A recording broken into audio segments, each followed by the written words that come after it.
बिस्मिल्लाहिर्रहमानिर्रहीम। उर्दू वज़ाइफ चैनल के नाज़रीन अस्सलामु अलैकुम। आज का जो अमल है वो सूरत फ़ातिहा का बाबरकत और बाकमाल अमल है। सूरत फ़ातिहा की बड़ी तासीर और बड़ी बरक़ात बयान की गई। इस सूरत फ़ातिहा के अमल से आपको ज़हनी टेंशनों से, ज़हनी कर्ब से, ज़हनी मसाइल और परेशानियों से निजात मिलेगी। इसी तरह रिज़्क़ की तंगी से भी निजात मिलेगी। आपके सारे दुखों का मदावा होगा। तो अमल का तरीका समाअत करने से पहले छोटी सी गुजारिश करूंगा कि जो दोस्त हमारे इस चैनल पर नए हैं वो हमारे इस चैनल को सब्सक्राइब कर लें।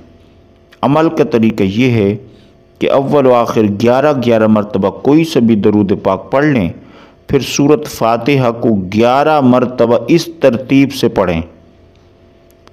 अल्हम्दुलिल्लाह से शुरू करेंगे। जब आप इय्याका नअबुदु व इय्याका नस्तईन इस आयत पर पहुँचेंगे तो इस आयत को 11 बार पढ़कर फिर सूरत फ़ातिहा को मुकम्मल करेंगे। इस तरतीब से आपकी एक बार सूरत फ़ातिहा हुई। फिर इसी तरह इस सूरत फ़ातिहा को 11 बार पढ़ेंगे जो तरतीब आपको बयान की गई। फिर 11 बार इस तरतीब से सूरत फ़ातिहा को मुकम्मल करेंगे। फिर आखिर में 11 बार वही दरूद पाक शुरू वाला आएगा। फिर अल्लाह की बारगाह में यकीन के साथ, आजिज़ी व इनकिसारी के साथ, अल्लाह की रहमत पर उम्मीद रखते हुए अल्लाह की बारगाह में दुआ करें। इंशाअल्लाह आपको आपके मकसद में ज़रूर फ़तह व कामयाबी नसीब होगी इंशाअल्लाह। अस्सलाम।